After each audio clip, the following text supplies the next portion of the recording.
The history of Goree clings to the very stones of this small island, a few nautical miles off the shores of Dakar on the Atlantic Ocean. As we ferried on the ocean, the coast shrunk behind me. There lies Goree, and soon I was there. It was here, on this seemingly peaceful place, that we encountered the door of no return. A chilling portal, it symbolized the final goodbye for countless souls ripped from their homelands. You can only imagine the kind of torture and life that those slaves lived back then, in the days when slave trade was still what it was. But you see this door, this is called a door of no return. Anyone that passes through this place can only say goodbye to Africa. Not just slaves from Senegal, but slaves from other parts of Africa who had been ferried by ships to reach here. Some of them died on the way, and this was the stop point where the final checks were done before their departures. To walk through that door meant a journey into the unknown horrors of slavery, as Dam, the tour guide, put it.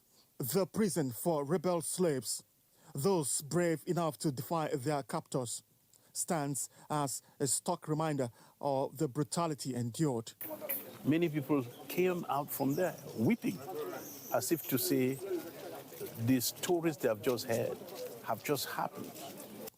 Within its stone walls, I could almost hear the echoes of their cries, feel the weight of their pain, and imagine the unimaginable torture they suffered. The air itself seemed thick with the ghosts of their struggles. Today, Goree Island is a place of serene beauty, a heaven of peace.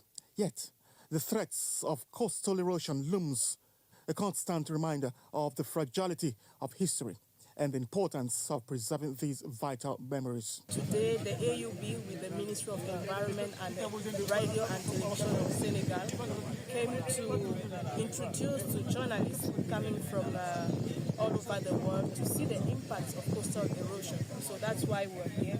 The impacts are clear, and the government has put in place a particular project to save this island. The island has become a destination for those seeking to understand this dark chapter of humanity. Black and white, visitors from all corners of the world come to walk in the footsteps of the enslaved, to learn, to remember, and to grapple with the legacy of the slave trade. Boarding schools exclusively for girls coexist with co-educational day schools.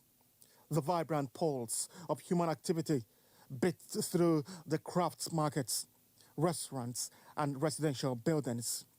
As our ferry pulled away from Goree Island, carrying us back to the mainland, one thought resonated within me. How do we ensure that echoes of Goree, the stories of resilience and resistance, are not lost to the erosion of time?